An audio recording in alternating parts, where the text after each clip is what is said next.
Welcome everybody back to the African Tech Network. I'm Ben, your host, and this is Miss Ollie. Yes, and in as much as the world is hot with the FIFA World Cup and Cristiano Ronaldo scoring his almighty 2 goals against Everton, we are here to tell you about the hottest topics for tech. Juicy topics. Yes, juicy topics. Thank you.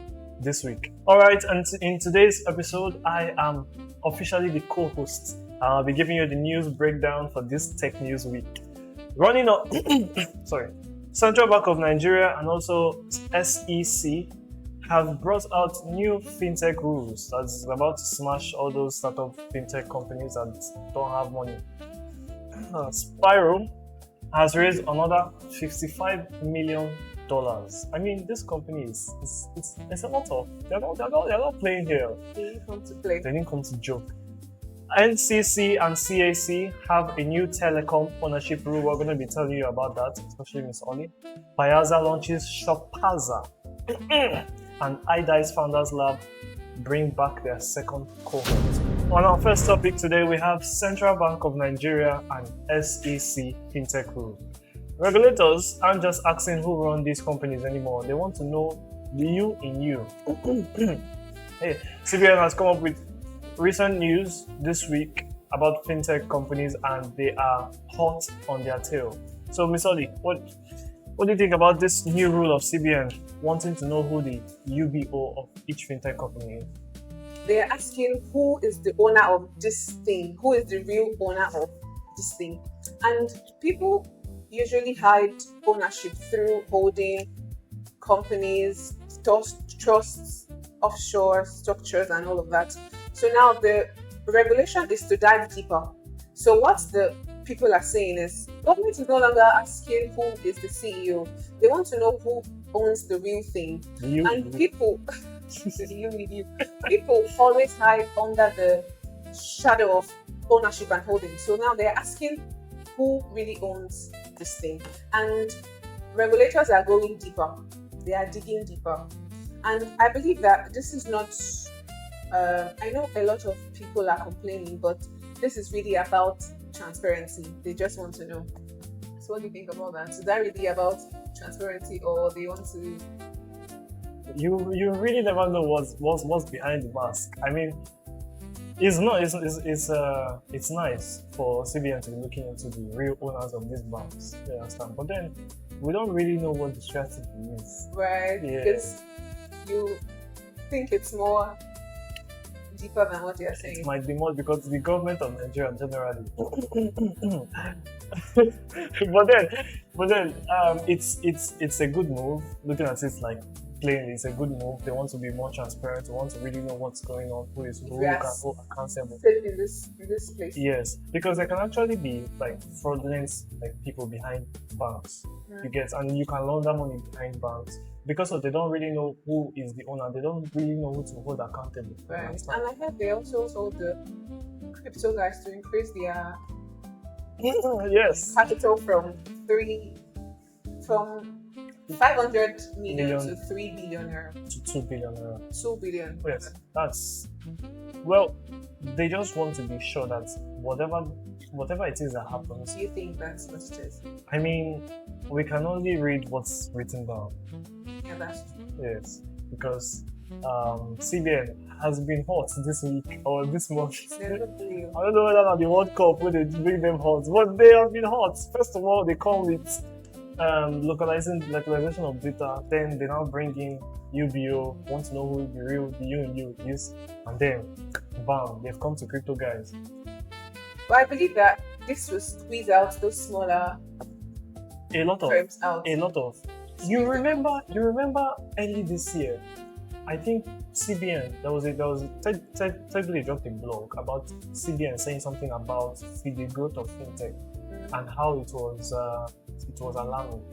You get, so I think because of that, because of the way fintech has been scaling, almost times 40, times 400%, because of the way it has been scaling, CBN wants to curve everything down so that in as much as they are big, they are being responsible for being big. Okay, so that they don't just they have the right things in place. Exactly. A lot of people and they are safe in this country. At least that's one good side of the government. Let's just say that. That's the rule book getting rewritten. Now, let's talk about somebody who clearly didn't wait around to read it. Because while regulators were busy with paperwork, one company was busy raising more money than the entire country. SPIRO! I don't know if you remember. You remember SPIRO now? That raised $215 million last year. That was like 2 weeks or 3 weeks ago. That was like 3 weeks ago. And they are back again. The electrical motorcycle company that you said. You said that's why I asked you why Elon Musk isn't doing electrical motorcycles, and you were like, maybe he's afraid. Censored. But then, electric vehicle company SPIRO has secured another major investment, adding $55 million to its growing war chest and continuing one of Africa's most remarkable fundraising streaks. Why is it remarkable? Why do you think so? Because of the money. The money, right? Not just it. It's big money. It's bigger than the whole. It's bigger than the whole Q1 startup funding. That's. They should start producing all these motorcycles, make me the electrical. But then the big story is that SPIRO alone raised more money than the entire Nigerian startup ecosystem raised in the first quarter. That's a lot. First of all, $100 million, then $50 million, then $250 million, then $55 million. Dollars, no naira. You can do the numbers. I'm not going to do that for you. That's SPIRO's last 8 months. That's not a raise. That's a riddle. That's like chapter 1, chapter 2, chapter 3. So let's see what happens in chapter 4. But as for now, so I believe that the money is still available, but it's only for the companies that the investors trust. Well, because if they can raise that amount of money, how? You know, there's this saying that once you hit funding, to hit funding again is not going to be difficult for you, because you now become you are now. That's what I'm trying to say. Yes. Investors now trust them. Exactly. So they can now do more. Just like the Elon Musk of Africa. What do you think? Before you know, now we'll be hearing 1.something trillion dollars. Alright. Well, SPIRO's out here stacking raises like it's a hobby. Speaking of regulators flexing, NCC is not done either. They just put a lock on something MTN, Airtel, and Glo are really going to feel. Nigeria's communications regulators have introduced new ownership rules that will require government approval before significant stakes in telecom companies can change hands. Clearly, if you try to buy 10% or above of any telecom network, the government must say yes first. Yes, and that's because telecompanies hold too much data for ownership change to happen in secret. So why can't the government just own majority stake so that they are still be safe? That's because they had it before and they could not manage it. So they can't manage the business, but they want to manage the business. Yes. What? Sort of. They're scared because most of the things there has to do with national security. So it's top secret. Okay, so what it means is that does the government have access to this data? Yes, they do have. So how do they have access to data but they cannot manage it? You know your government. very true. I mean, I know my government actually. MTN, Airtel, Glo, Telecom, they just want to make sure that the people that buy majority shares of the company have their best interests at heart. Okay, that's good. No more backdoor deals. No more backdoor deals. 100%. So ownership changes used to happen quietly, not anymore. Telecom companies are considered critical infrastructure because the power, communication, internet access, and digital services are a matter of Top national security. Top secret. So, telecoms got a new gatekeeper. Now, let's leave the regulators behind for a second and go to the people actually building. Because somebody just tried to fix a $55 billion problem hiding The in struggle. everybody's DM. Payaza launches Shopaza. It sounds like your Azza, you know. Like Space Payaza. Like Send your Azza. I don't know Payaza. Do you know Payaza? No, I don't know them. Okay, so Payaza launches Shopaza. More Azza. Just the paste your Aza. E-commerce company Payaza has launched Shopaza, a new e-commerce platform that debuted simultaneously in 23 African countries, targeting the continent's rapidly growing online retail market. Nobody wants to buy things from shops anymore. Yeah. Everybody wants to shop from your Online. room Comfort of your service, bed. house service. Just want to be on the bed, rolling on the bed. You're not here, ding dong. If possible, sir, they'll give the guy the access to the room. Let me just come and do it. Sorry. Okay, so simple explanation. A lot of businesses in Africa sell products through WhatsApp, Instagram, Facebook. But the problem is they don't know much about their customers, and they don't really have proper online stores. Mm-hmm. Yes. So Shopaza wants to give them a real digital storefront. You get. So, my question is, can you really serve 23 countries? Yes. I mean I can do it. A voicer can do it. It's not a big deal actually. It's a From day one. from the one. Look at this guy's event. You know how much money they put into it. Although So now with the money, you know, something. it's less about money, more about systems. But it's Payaza. They're already in the Payaza. it's like Payaza. They're already in the e-commerce business, so it's not a difficult thing for them. Alright. Speaking, yeah. It matters why, because Shopaza could help small businesses, yeah, sell more Like professionally. your WhatsApp Yes, like your WhatsApp's, messages. yes, WhatsApp business, all those stuff. I mean, why have I not started a tech company? Ask yourself. It should be here, you know. Good question. Very good question. What do you guys think? What company? Why have you not started? Big question. Like that, Big, yeah. Very, very nice. Big question for the viewers. What company do you think I should start? Paste Azza. Based as a, not to go Drop for, deals. not to go for me, or not doing Send go for deals. Send deals. Yes. Aside that, Guys, did you say iDICE? that's the next thing. Oh, that's the It's private. Founders Lab. That's the private sector moving fast. Before we close this block out, one more, because not everybody building right now is chasing a check. Some of them are earning one piece by piece. And guess who? iDICE.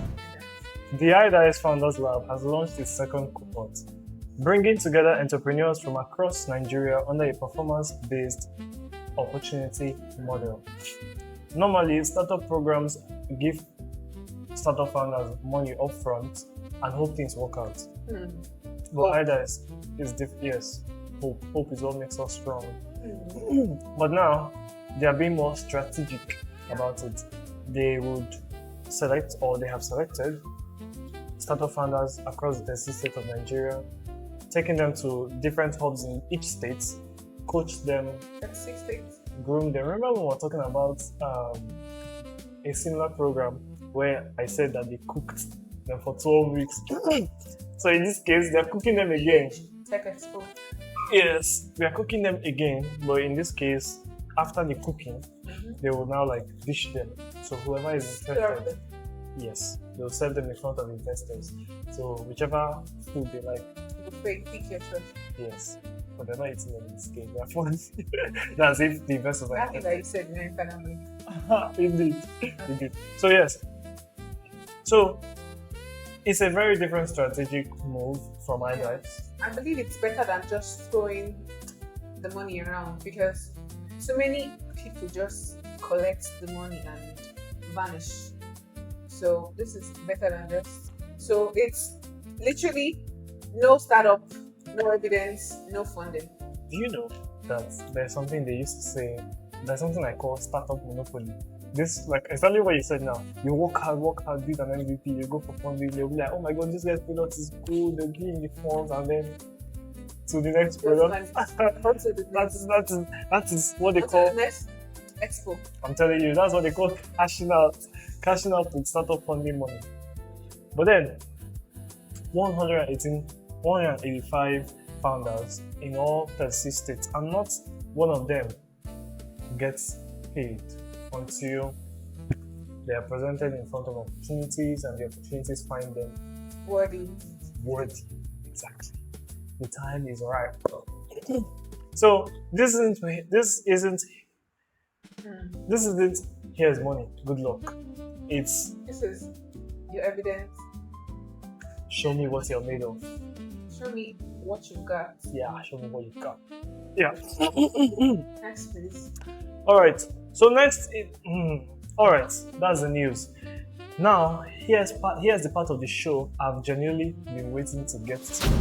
Our research team spent a week going through state government budgets. Let us pray against DSS picking us up. Looking for the one state that takes tech seriously. What they found is the most quotable number we've had on this show in a while. Research Spotlight State Tech Budget. The big one. The big one. I don't know if you played this part. A new review of state government budgets reveals that technology spending across Nigeria remains extremely low, with no state allocating even 1% of its budget to technology initiatives. I believe that this is the strongest story of all. The Tech Blitz analyst team, we did a research and we found out that not one state spent up to 1% of its budget on technology for 2025. The best we got was 0.67%. And the people are saying everybody's talking about innovation and tech until it's time to budget. Nigeria loves tech events and all of that, but nobody is talking about the tech spending. God. Shocking, right? So like, God. Building budget exposes who is more serious and who is doing PR. Nobody is serious. Like all this is just on the open. At the end of the day, it's just big talk. I'm telling you, because if the government really want to spend on tech, they would. They have them. They have the money. That one is not talking. They have the money. Okay, look at Saudi Arabia. Look at America. Okay, maybe these companies are too big. Maybe maybe. Have you gone to Morocco? Morocco that they hosted AFCON. Have you gone to Morocco? Technology is breathing. Like, you can't go. Goodness gracious. Yeah. Can you do it today? If they drop you there, would you do it? Yes. Is it difficult? Okay. It's not difficult until it's your turn. Don't worry, when it's my turn, you know. It's just I don't want to involve myself in politics. If not. What? Look at now. Okay, it was not SpaceX that hit $1.something trillion. Do you know how much money that is for the American government? Not just because it is his business. You know that when you have when there's a specific amount of money or a specific amount of valuation in your country, it brings in more investors, it brings in more development and all that. But the country is they're just hypocrites. Okay, it's not in Kano State that they want to do mass wedding. and the government Like, funds. human beings It's- are actually going to do I'm massive. not even going to go into the part that you don't have money and you're going to marry. I'm not even going to enter. I'm not even going to enter that part. You want to super the The girl. government is not sponsoring you. It's sad, but it's happening in Nigeria. It's sad, but it's happening. It's just a matter of you have the resources, you have the wrong focus, you have the wrong objectives. Like, just look at Port Harcourt and is it Dubai? I've forgotten the name of the country. No difference. But these people have electric train. Show the one that they were building. Japan. They've abandoned it. Japan. The electric train that they were building in Nigeria. They've abandoned it. Isn't he? Talk about it. Huh? Yes, they have. It's alright. It's alright. So we were looking for the state that takes tech seriously, and we found 0.67%. That's the winner. Sit with that, and that's it for today on the African Tech Network. Until you see you again. Bye for now. Love you guys.